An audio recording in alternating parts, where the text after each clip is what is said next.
সম্মানিত সভাপতি জনাব মাওলানা আনিসুর রহমান, সম্মানিত প্রধান অতিথি, শহীদি কাফেলা, বাংলাদেশ জামাত ইসলামী সংগ্রামী আমিরে জামাত, বিশ্ব ইসলামী আন্দোলনের অন্যতম অগ্রসৈনিক ডাক্তার শফিকুর রহমান, বিশেষ অতিথি হিসাবে উপস্থিত আছেন বাংলাদেশ জামাত ইসলামীর অবিভক্ত ঢাকার সংগ্রামী সাবেক আমির, ইসলামী ছাত্র শিবিরের সাবেক কেন্দ্রীয় সভাপতি, বাংলাদেশ জামাত ইসলামীর অন্যতম কেন্দ্রীয় সহকারী সেক্রেটারি জেনারেল, সংগ্রামী জননেতা মাওলানা রফিকুল ইসলাম খান, উপস্থিত সম্মানিত বিশেষ অতিথিবৃন্দ, শহীদের গর্বিত পিতা, আমাদের পিতা এখানে উপস্থিত আছেন, সম্মানিত সুধীমণ্ডলী, ব্যবসায়িক নেতৃবৃন্দ, ওলামায়ে কেরাম, শিক্ষক, পেশাজীবী, বুদ্ধিজীবী সহ সর্বস্তরের সংগ্রামী উপস্থিতি, আসসালামু আলাইকুম ওয়া রাহমাতুল্লাহি ওয়া বারাকাতুহু।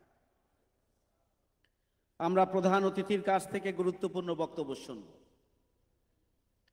এবং সেই আলোকে আগামী দিনে দেশ ও জাতি গঠনে নিজ নিজ অবস্থানে থেকে আমরা ভূমিকা পালন করব ইনশাআল্লাহ। সম্মানিত সুধীমণ্ডলী, বাংলাদেশ একটি নতুন অধ্যায় অতিক্রম করছে। বাংলাদেশ দ্বিতীয়বারের মতো ছাত্র জনতার হাজারো রক্তের বিনিময়, হাজার হাজার ছাত্র জনতার আহত পঙ্গুত্বের মধ্য দিয়ে আমরা একটি নতুন বাংলাদেশ পেয়েছি। আমরা দীর্ঘ 16 বছর যাবৎ আওয়ামী ফ্যাসিস্ট অপশক্তির জুলুমতন্ত্র এবং ফ্যাসিবাদের শিকার। এ দেশ সার্বিকভাবে একটি ব্যর্থ রাষ্ট্রে পরিণত হয়েছিল। এই অপশক্তির হাত থেকে দেশ ও জাতিকে রক্ষার জন্য, নিজেদের মুক্তির জন্য এদেশের রাজনৈতিক দলগুলো 16 বছর যাবৎ ধারাবাহিক বহুমুখী কর্মসূচি পালন করে এসেছে। কিন্তু এই ফ্যাসিস্ট অপশক্তির হাত থেকে এদেশের জনগণকে মুক্ত করা, তাদের থাবা থেকে দেশের জনগণকে মুক্ত করা সম্ভব হয়নি। কিন্তু এদেশের দামাল ছেলেরা বৈষম্য বিরোধী ছাত্র আন্দোলনের ব্যানারে কোটা সংস্কার আন্দোলনের কর্মসূচি ঘোষণা করে এবং সেই কর্মসূচির উপরে জুলুম, নিষ্পেষণ এবং পাখির মতো গুলি করার মাত্রা যতটা বাড়তে থাকে, এদেশের শিক্ষক, অভিভাবক, এদেশের সকল শ্রেণী পেশার মানুষ রাজপথে নেমে আসে এবং 5ই আগস্ট ঐতিহাসিক গণ অভ্যুত্থান সংগঠিত হয় এবং ফ্যাসিস্ট অপশক্তি পিছন দরজা দিয়ে লক্ষণ সেনের চাইতেও খারাপ পরিণতি নিয়ে বাইরে পালিয়ে যেতে বাধ্য হয়েছে। সম্মানিত সুধীমণ্ডলী, এই শহীদেরা চেয়েছিলেন একটি নতুন বাংলাদেশ, যে বাংলাদেশ হবে দুর্নীতিমুক্ত, সন্ত্রাস মুক্ত, চাঁদাবাজ মুক্ত, টেন্ডারবাজ মুক্ত এবং সুদ, ঘুষ, দুর্নীতি, অনিয়ম, অনাচার, অবিচারের বিরুদ্ধে আন্দোলন করেছিল আমাদের ছাত্র এবং যুবক ভাইয়েরা। তারা জীবন দিয়েছিলেন বসবাসযোগ্য একটি সুখী, সমৃদ্ধশালী, আত্মনির্ভরশীল বাংলাদেশ গড়ে তোলার জন্য। তাদের স্বপ্ন ছিল দুর্নীতিমুক্ত বাংলাদেশ, সন্ত্রাস মুক্ত বাংলাদেশ, চাঁদাবাজ মুক্ত বাংলাদেশ, সুদ এবং ঘুষ মুক্ত বাংলাদেশ। কিন্তু সম্মানিত সুধীমণ্ডলী, আপনাদের কাছেই সেই বিষয়টি আমরা দিতে চাই। যদি বাংলাদেশকে সুখী, সমৃদ্ধশালী, দুর্নীতিমুক্ত, সন্ত্রাস মুক্ত, চাঁদাবাজ মুক্ত, বৈষম্যহীন, অধিকার প্রতিষ্ঠিত হবে এমন একটি বাংলাদেশ উপহার দিতে হয়, তাহলে সেই ধরনের দুর্নীতিমুক্ত, সন্ত্রাস মুক্ত, চাঁদাবাজ মুক্ত নেতৃত্ব প্রয়োজন। সেই জন্য প্রয়োজন হচ্ছে নেতৃত্বের পাশাপাশি সৎ এবং যোগ্য জনশক্তি, যারা দেশ এবং জাতি পরিচালনায় গুরুত্বপূর্ণ অবদান রাখবে। আজকের বাংলাদেশে দক্ষতার অভাব নেই, আমাদের যে সম্পদ রয়েছে সম্পদের অভাব নেই, আমাদের যোগ্যতার অভাব নেই, কিন্তু অভাব হচ্ছে দুর্নীতিমুক্ত মানুষের, অভাব হচ্ছে সন্ত্রাস মুক্ত মানুষের, অভাব হচ্ছে বৈষম্যহীন চেতনাকে ধারণকারী একদল নেতৃত্বের এবং মানুষের। সেই অভাব কারা পূরণ করবে? সচেতন সুধীমণ্ডলী, আপনারা আজকে বাংলাদেশের দিকে তাকান। যারাই যখন ক্ষমতায় গিয়েছে তখন দুর্নীতির আশ্রয় নিয়েছে, যখন যারা ক্ষমতায় গিয়েছেন তারা সন্ত্রাস, চাঁদাবাজি এবং দখলদারিত্বের আশ্রয় নিয়েছেন। তাহলে হাজারো শহীদের রক্তের বিনিময়ে অর্জিত যে নতুন বাংলাদেশ, তা কি ব্যর্থতায় পর্যবসিত হবে? না, আমরা ব্যর্থ হতে দিতে চাই না।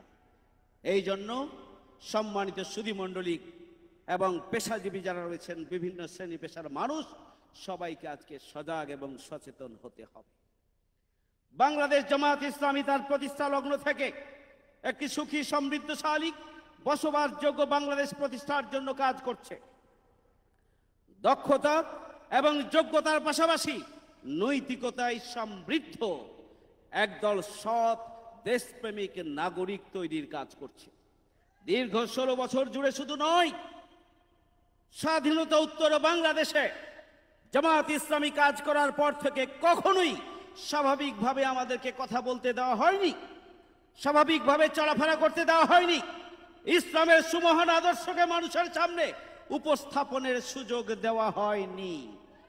এই 16 বছরে এই অপশক্তির জাতাকলে পিষ্ট হয়েছে জামায়াত ইসলামী বাংলাদেশের 100 বছরের অর্জন।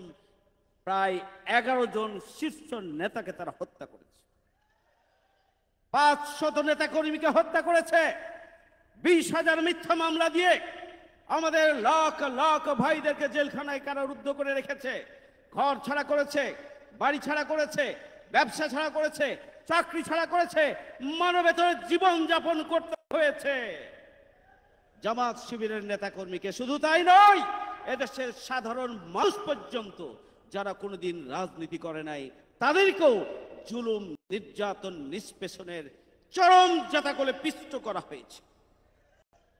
সংগ্রামী সম্মানিত সুধীমণ্ডলী, আজকে জামায়াত ইসলামীর ব্যাপারে এখানে যেমন আগ্রহের আকাঙ্ক্ষার জায়গাটা আপনারা বক্তব্য শুনেছেন, সম্মানিত সুধীমণ্ডলী বক্তব্য রেখেছেন, ব্যবসায়ী নেতৃবৃন্দ বক্তব্য রেখেছেন। আজকে গোটা বাংলাদেশে জামায়াত ইসলামীর ভূমিকার কারণে জামাতের ব্যাপারে আগ্রহের একটা জায়গা তৈরি হয়েছে। আগস্ট বিপ্লবের সূচনা থেকে সমস্ত আহতদের পাশে, ক্ষতিগ্রস্ত এবং বিপর্যস্তদের পাশে জামাত ইসলামীর আমিরে জামাতের নির্দেশনায় সারা বাংলাদেশে ভূমিকা পালন করেছে, স্বাস্থ্য সেবা দিয়েছে। রাজধানীতে আমরা আমাদের অ্যাম্বুলেন্স সার্ভিস সহ সার্বিক আমরা স্বাস্থ্য সেবা নিশ্চিত করার জন্য জীবনের ঝুঁকি নিয়ে আমাদের ভাইরা ভূমিকা পালন করেছে। সমস্ত শহীদদের জন্য 2 লক্ষ করে টাকা আমিরে জামাতের পক্ষ থেকে ঘোষণা করা হয়েছে এবং চিকিৎসার জন্য যা খরচের প্রয়োজন তার সবটা পৌঁছে দেওয়ার জন্য নির্দেশনা দেওয়া হয়েছে। ঢাকা মহানগরী দক্ষিণেই আমরা 125 জন শহীদের কাছে আমরা 2 লক্ষ করে টাকা পৌঁছে দিয়েছি। সম্মানিত সুধীমণ্ডল, আমাদের ঢাকা মহানগরী দক্ষিণে এখন পর্যন্ত 200 শহীদ আমরা পেয়েছি। প্রায় 300-এরও অধিক শহীদের সংখ্যা এখানে। আমরা পর্যায়ক্রমে তাদের কাছে আমরা পৌঁছবো ইনশাআল্লাহ। আমিরে জামাত আপনারা দেখেছেন, প্রথম দিন থেকেই জামাতের পক্ষ থেকে, আমিরে জামাতের পক্ষ থেকে স্পষ্ট ঘোষণা দেওয়া হয়েছে, কোন লুটপাট, চাঁদাবাজি, সন্ত্রাস, অগ্নি সংযোগ চলবে না। জামাত ইসলামী বাংলাদেশ ইসলামী ছাত্র শিবিরের কর্মীরা সাধারণ জনতাকে সাথে নিয়ে এইগুলো প্রতিরোধ গড়ে তোলার জন্য, তীব্রভাবে প্রটেস্ট করার জন্য তারা পদক্ষেপ গ্রহণ করবে, সেই নির্দেশনা আমিরে জামাত দিয়েছেন। আমিরে জামাত নির্দেশনা দিয়েছিলেন সারা বাংলাদেশে আমাদের যে অমুসলিম ভাইরা রয়েছে, তারা বাংলাদেশের জনগণ, তারা সংখ্যালঘু নয়। এদেশের সংবিধানের আওতায় এদেশে বসবাসকারী সমস্ত মানুষের অধিকার রয়েছে। সুতরাং তাদের ধর্ম উপাসনালয়গুলোতে কোনো ভাঙচুর চলবে না, কোনো অগ্নিসংযোগ চলবে না, কোনো অপ্রীতিকর ঘটনা ঘটানো যাবে না, চাঁদাবাজি চলবে না।